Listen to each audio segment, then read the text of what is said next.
Hi guys, biyaheng Binangonan naman tayo today dahil yung pinipilahan na smoke meat sa Antipolo at Marikina, mayroon na din yan dito sa Binangonan. At itong branch na to may ibang flavor naman dahil may overlooking view, sunset view, and of course may city lights view na din. Ito na ang newest branch ng Ermitanyo. Kaya naman pala ang sarap ng smoke meat nila dahil ganito ang pag-prepare. Lalagyan ng mga spices, talagang kumpleto yan para hanggang sa loob malasa at sakto sa timpla. At pagkatapos ay ilalagay na sa ihawan. At alam nyo ba na 14 to 16 hours niluluto sa smoke, kaya no wonder kung bakit ganito kalambot, ka-juicy at kasarap ang smoke meat nila. Aside from that, may ibang variety din sila dito like ihaw, silog at perfect din ang sinigang para makahigop tayo ng mainit na sabaw. While waiting pala sa food, meron silang pa-telescope, pwede tayong mag-stargazing, mag-arcade at may pa-pool game din. Favorite spot ko din dito sa second floor dahil open area. Kitang-kita natin ang lake view, lalo na ang sunset at mahangin din dito dahil nasa mataas na part tayo. Madami ang umakyat dito pag morning para mag-jogging, kaya naman as early as 5 AM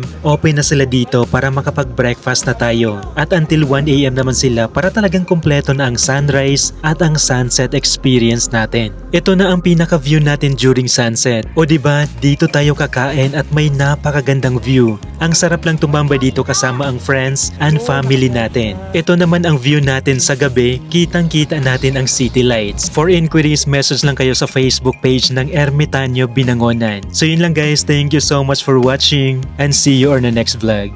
Bye!